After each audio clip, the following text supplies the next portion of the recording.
வணக்கம். மாலை முரசு செய்திகளை விரிவாக பார்ப்பதற்கு முன் தலைப்புச் செய்திகளை பார்க்கலாம்.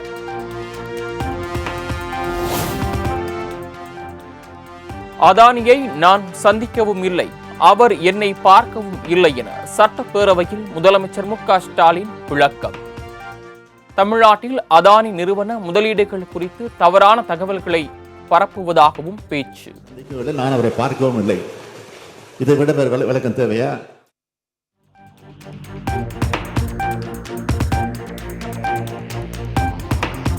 அதானி மீதான நாடாளுமன்ற கூட்டுக்குழு விசாரணைக்கு பாஜக, பாமக ஆதரவளிக்குமா என சட்டப்பேரவையில் முதலமைச்சர் மு.க.ஸ்டாலின் கேள்வி. அதானி விவகாரம் குறித்து விசாரணை மேற்கொள்ள இந்தியா கூட்டணியே வலியுறுத்தி வருவதாகவும் பேச்சு. பாராளுமன்ற கூட்டுக்குழு விசாரணை அமைக்க வேண்டும், அந்த விவகாரம் குறித்து நாடாளுமன்றத்தில் விவாதிக்க வேண்டும் என்று நாடாளுமன்றத்தில் இந்தியா கூட்டணி கட்சிகள் முழக்கம் எழுப்பி வருகின்றன. திமுக மீது குறை சொல்லிக் கொண்டிருக்கக்கூடிய பாஜகவோ பாமகவோ இந்த கோரிக்கையை ஆதரிக்க தயாராக இருக்கிறதா?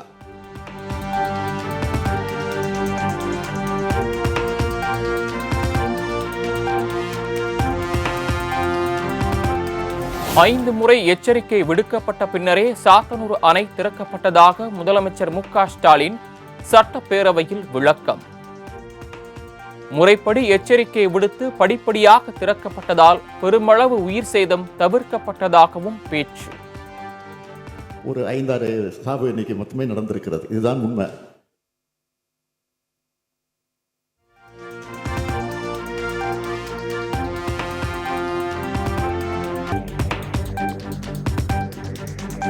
அதிமுக ஆட்சியில் செம்பரம்பாக்கம் ஏரி முன்னறிவிப்புமின்றி திறக்கப்பட்டதால் வெள்ளம் ஏற்பட்டது.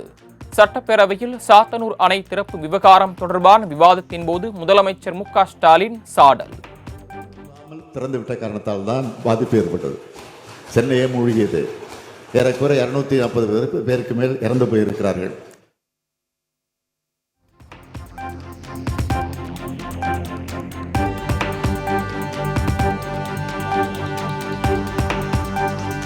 திருவண்ணாமலையில் திட்டமிட்டபடி மகாதீபம் ஏற்றப்படும் என சட்டப்பேரவையில் அமைச்சர் சேகர் பாபு தகவல்.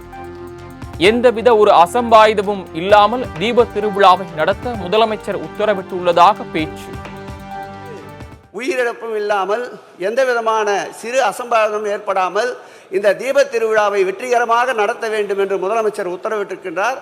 ஆகவே சூழ்நிலைக்கு ஏற்றார் போல் மனித சக்திகளை பயன்படுத்தி இந்த கார்த்திகை தீபம், சான்றோர்களால் துவக்கப்பட்ட இந்த தீபம் இந்த ஆண்டும் எரியாத திருக்கோயில்களுக்கு விளக்கேற்றுகின்ற இந்த முதல்வர் இந்த தீப திருவிழாவிலும் மலையின் உச்சியின் மீது தீபம் எரியும் என்பதை பேரவைத் தலைவர் வாயிலாக பேரவை துணைத் தலைவருக்கு தெரிவித்துக் கொள்கிறேன்.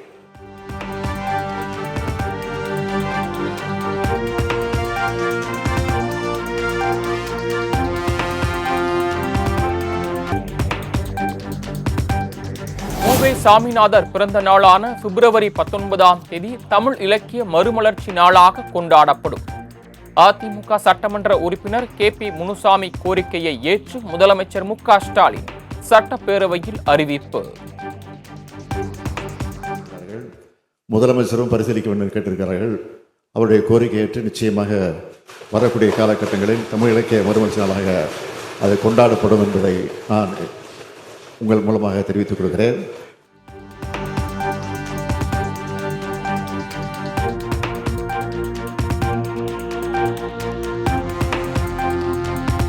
முல்லை பெரியாறு அணை பராமரிப்பு பணி குறித்து பினராயி விஜயனிடம் கேரளம் செல்லும் முதலமைச்சர் மு.க.ஸ்டாலின் பேச வேண்டும்.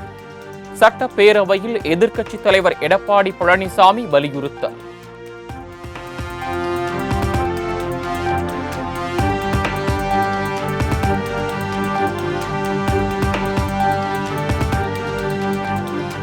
அதிமுக அரசின் குடிமராமத்து திட்டம் நல்ல திட்டம், அதனை குறை சொல்ல மாட்டேன் என துரைமுருகன் பேச்சு.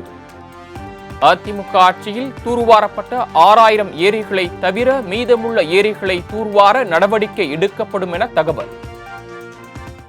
நீங்கள் இதுவரையில் நானால் இப்பொழுது RRR திட்டம் வந்திருக்கிற காரணத்தால் பல ஏரிகளை அதில் எடுத்துக்கொண்டிருக்கிறோம். மாண்பு உறுப்பினர் சொன்னதையும் அரசு கவனிக்கும்.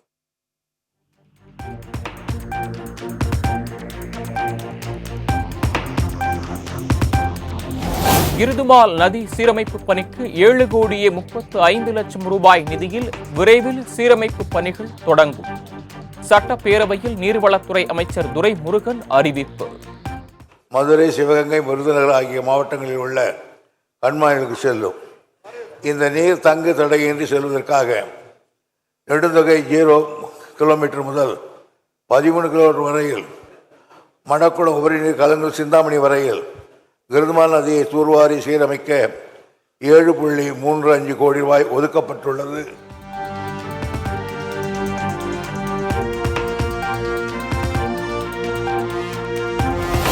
புதுக்கோட்டை முழுமைக்கும் 1900 கோடியில் குடிநீர் வழங்க திட்ட அறிக்கை தயாரித்து அனுப்பப்பட்டுள்ளதாக அமைச்சர் KN நேரு அறிவிப்பு. மத்திய அரசு ஜல்ஜீவன் திட்டம் மூலம் நிதி ஒதுக்கி தர கோரிக்கை வைக்கப்பட்டுள்ளதாக தகவல்.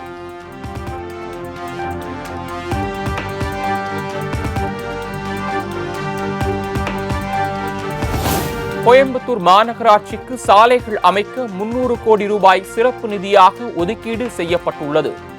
அதிமுக சட்டமன்ற உறுப்பினர் SP வேலுமணி கேள்விக்கு நகராட்சி நிர்வாகத்துறை அமைச்சர் KN நேரு பதில்.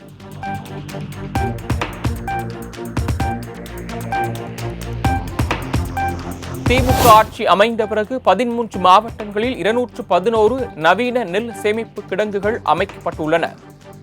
40 கிடங்குகளுக்கான பணிகள் விரைவில் நிறைவு பெற உள்ளதாக சட்டமன்ற உறுப்பினரின் கேள்விக்கு அமைச்சர் சக்கராபரணி பதில்.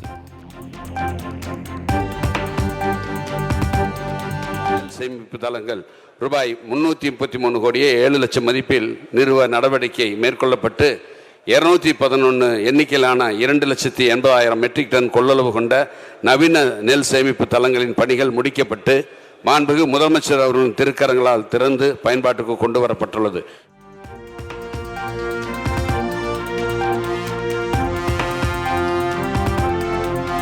தமிழ்நாடு சட்டப்பேரவையின் 2வது நாள் நிகழ்வு தொடங்கி விறுவிறுப்பு. திமுக முன்னாள் MP மோகன், கர்நாடக முன்னாள் முதலமைச்சர் SM கிருஷ்ணா ஆகியோர் மறைவிற்கு இரங்கல் தீர்மானம் வாசிப்பு. 1960ஆம் ஆண்டுகளில் இருந்து மாண்புமிகு முன்னாள் முதலமைச்சர் டாக்டர் கலைஞர் அவர்களோடு நெருங்கிய அரசியல் தொடர்பு கொண்டவர். மேலும் பத்மபூஷன் விருதை பெற்ற பெருமைக்குரியவர். அன்னாரது மறைவால் அவரை இழந்து வாடும் அவரது குடும்பத்தினருக்கும் கர்நாடக மாநில மக்கள் உள்ளிட்ட அனைவருக்கும் இப்பேரவை தனது ஆழ்ந்த இரங்கலையும் அனுதாபத்தினையும் தெரிவித்துக் கொள்கிறது.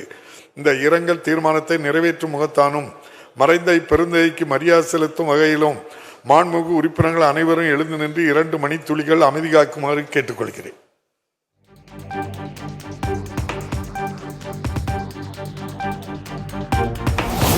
டங்ஸ்டன் சுரங்க உரிமத்தை ரத்து செய்யக்கோரி நாடாளுமன்ற நடவடிக்கைகளை ஒத்திவைத்து விவாதிக்க வேண்டும். நாடாளுமன்றத்தில் திமுக, காங்கிரஸ் சார்பில் நோட்டீஸ். டங்ஸ்டன் சுரங்கத்துக்கு ஆரம்பத்தில் எதிர்ப்பு தெரிவிக்காமல் மக்கள் போராட்டம் அறிவித்த பின் எதிர்ப்பது போல தமிழக அரசு நாடகம் ஆடுவதாக அண்ணாமலை குற்றச்சாட்டு. 10 மாத காலம் அமைதியாக இருந்தது ஏன் என்றும் கேள்வி. அதன் பிறகு கிராம மக்கள் எல்லாம் போராட்டத்தை அறிவித்த பிறகு தமிழக அரசு அப்படியே தன்னுடைய பேச்சை மாற்றி இதை எதிர்ப்பது போல் பெரிய ஒரு நாடகம் நடத்தி கொண்டிருக்கின்றார்.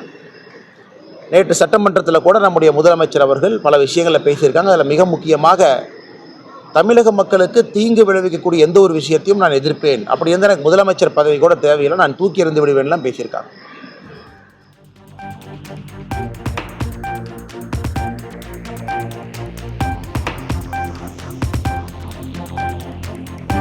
ஆதவ் அர்ஜுனா நீக்கத்திற்கும் முதலமைச்சரை சந்தித்ததற்கும் எந்த தொடர்பும் இல்லை. விசிக தலைவர் திருமாவளவன் முகநூல் நேரலையில் விளக்கம்.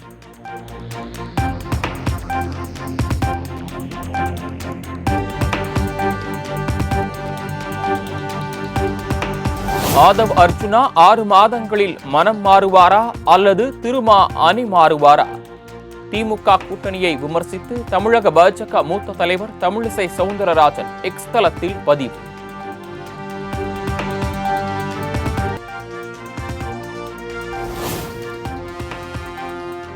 விசிகாவில் இருந்து இடைநீக்கம் செய்யப்பட்ட ஆதவ் அர்ஜுனா விரைவில் விஜயை சந்திக்க திட்டம். தனது வாய்ஸ் ஆஃப் காமன் நிறுவனம் மூலமாக தாவேகாவுக்கான அரசியல் பணிகளை மேற்கொள்ள இருப்பதாக தகவல்.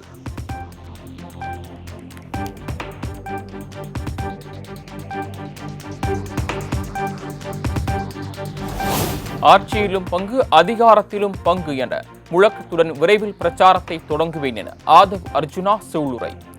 எளிய மக்கள் அதிகாரத்தை அடைவதற்கான பிரச்சாரத்தை மக்கள் சக்தியுடன் விரைவில் உருவாக்குவோம் எனவும் உறுதி.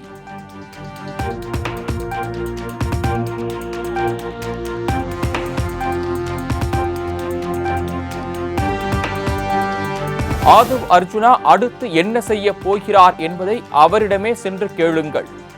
தாவேகாவில் ஆதவ் அர்ஜுனா இணைய போவதாக வெளியான தகவல் குறித்த கேள்விக்கு விசிக தலைவர் திருமாவளவன் காட்டமாக பதில். I have done my duty. You ask him what he will be reacting.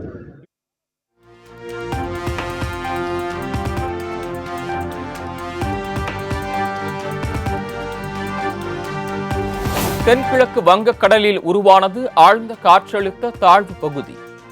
மேற்கு வடமேற்கு திசையில் நகர்ந்து இலங்கை மற்றும் தமிழக கடற்கரையை ஒட்டி அடுத்த 24 மணி நேரத்தில் அடையக்கூடும் என தகவல்.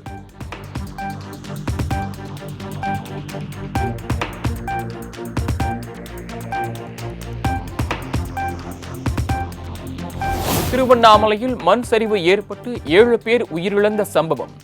மண் சரிவு ஏற்பட்ட இடத்தில் மத்திய குழு ஆய்வு.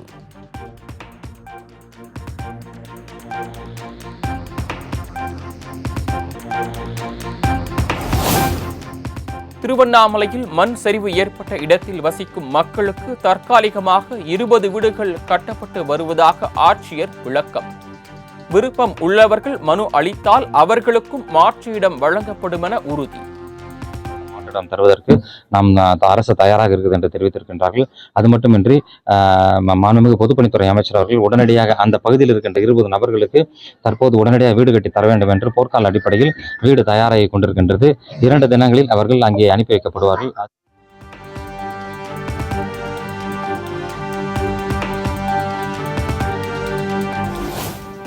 திருவண்ணாமலை தீப திருவிழாவை முன்னிட்டு விழுப்புரம் திருச்சியிலிருந்து சிறப்பு ரயில் இயக்கம். வரும் 12ஆம் தேதி முதல் 15ஆம் தேதி வரை சிறப்பு ரயில் இயக்கப்படும் என தெற்கு ரயில்வே அறிவிப்பு.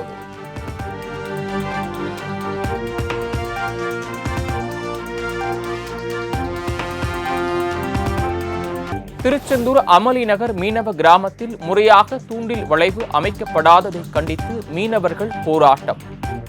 கடற்கரையில் கருப்பு கொடி ஏந்தி பெண்கள் முழக்கம். தூண்டில் வளைவு அமையும் வரை போராடுவோம். வடக்கு பகுதியில் உள்ள தூண்டில் வளைவு அமையும் வரை போராடுவோம். இந்த மீனவர் மீது கவனம் செலுத்து.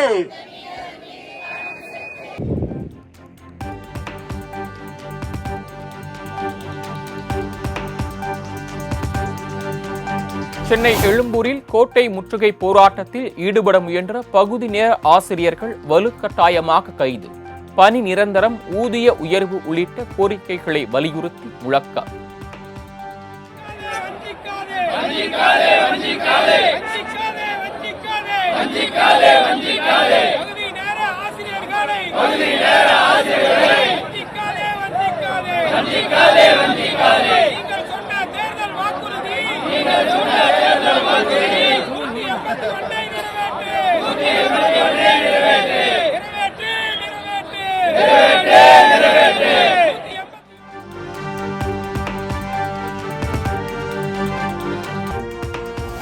விழுப்புரம் மாவட்டம் மயிலம் அடுத்த தழுதாலையில் மழை நிவாரணம் வழங்காததை கண்டித்து கிராம மக்கள் சாலை மறியல்.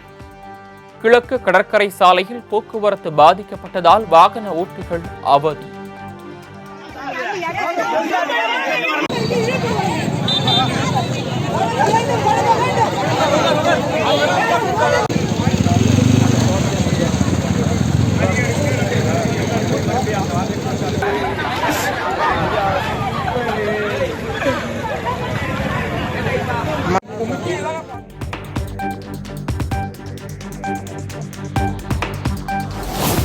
தூத்துக்குடி மாவட்டம் கோவில்பட்டியில் காணாமல் போன 10 வயது சிறுவன் சடலமாக மீட்பு.